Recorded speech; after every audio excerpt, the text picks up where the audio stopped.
গত 25শে মার্চ 2024 চকরিয়ার মালুমঘাটে যুবককে প্রকাশ্যে দিবালোকে অস্ত্রের মুখে তুলে নিয়ে হত্যা এবং সেটির প্রেক্ষিতে যে হত্যা মামলা দায়ের করা হয়েছিল সেটির 7 জন এজাহার নামী আসামি আমরা গ্রেপ্তার করেছি। গত 25শে মার্চ কক্সবাজারের চকরিয়া উপজেলাধীন বিকাশে কম খরচে ক্যাশ আউটের লিমিট বেড়ে 50,000, প্রিয় এজেন্টও 2টা। দুলাহাজারা এলাকায় আব্দুর রহমান নামে একজন ব্যক্তিকে ইফতারের পূর্ব মুহূর্তে অস্ত্রের মুখে জোরপূর্বক তুলে নিয়ে কুপিয়ে এবং পিটিয়ে তাকে হত্যা করা হয়েছিল। তো পরবর্তীতে এটি নিয়ে ব্যাপক চাঞ্চল্য তৈরি হয়। স্থানীয় জনগণ আইনশৃঙ্খলা বাহিনীর পক্ষ থেকে এই অপরাধীদেরকে, খুনিদেরকে আইনের আওতায় নিয়ে এসে তাদের বিরুদ্ধে কঠোর ব্যবস্থা গ্রহণের জন্য দাবি জানাতে থাকেন। আপনারা সংবাদ মাধ্যম এবং সাধারণ জনগণ যে সামাজিক যোগাযোগ মাধ্যম ব্যবহার করে এই অপরাধীদেরকে আইনের আওতায় আনার জন্য জোর দাবি জানাতে থাকেন। তো আমাদের গতকাল র্যাব সদর দপ্তরের গোয়েন্দা শাখা, আমাদের র্যাব 15 আভিযানিক দল এবং র্যাব 7-এর আভিযানিক দল যৌথ একটি অভিযান চালিয়ে ফেনী জেলার মহিপাল এলাকা থেকে এই হত্যাকাণ্ডে জড়িত এজাহার নামীয় 7 জন আসামিকে আমরা গ্রেপ্তার করতে সক্ষম হই। আপনাদের অবগতির জন্য জানাই, এছাড়াও যে ব্যক্তি এই হত্যাকাণ্ডের পেছনে মূল পরিকল্পনাকারীর ভূমিকা ছিলেন সেই মনসুর আলম সহ দায়েরকৃত হত্যা মামলার 2, 3, 4, 6, 14, 16 এবং 17 নম্বর এজাহারনামী আসামিকে আমরা গ্রেপ্তার করতে সক্ষম হয়েছি। তো গ্রেপ্তারকৃত আসামিদের নামটি আমি একটু উল্লেখ করি, ঠিকানাটা আমরা উল্লেখ করলাম না এখন।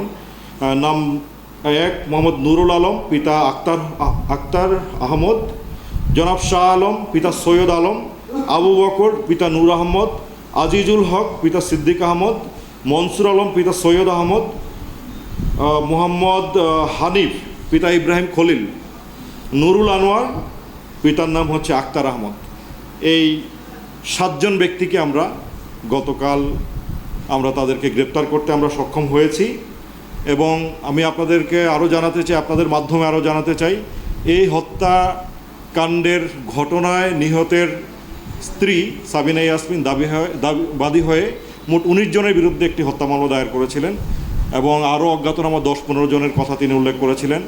যাদের নাম এজাহারে উল্লেখ রয়েছে এবং অজ্ঞাতনামা হিসেবে যারা রয়েছেন সবাইকে আইনের আওতায় আনার জন্য আমাদের তৎপরতা অব্যাহত আছে এবং খুব শিগগিরই তাদেরকে আমরা অবশ্যই আইনের আওতায় আনতে সক্ষম হব, এই মর্মে আমি আশাবাদ ব্যক্ত করছি। সুপ্রিয় বন্ধুগণ, আমাদের আরেকটি অপারেশন হয়েছে, গুরুত্বপূর্ণ অপারেশন। আপনারা জানেন আফিম হচ্ছে একটি দুর্লভ একটি মাদক এবং আফিমের ব্যবসাটি মূলত গোল্ডেন ওয়েজ। আপনারা জানেন বাংলাদেশ, ভারত, বার্মা এই 3টা দেশের যে মাদক রুট সেটাকে বলা হয় গোল্ডেন ওয়েজ। সেই গোল্ডেন ওয়েজ কেন্দ্রিক আন্তদেশীয় যে মাদক চোরাচালান চক্রের সদস্য, তার নাম হচ্ছে উমাং মং মারমা, খুবই পরিচিত একটি নাম মাদক জগতে। তাকে আমরা গ্রেপ্তার করেছি এবং তার হেফাজত থেকে আমরা 1 কেজি 700 গ্রাম দুর্লভ মাদক আফিম আমরা উদ্ধার করতে সক্ষম হয়েছি।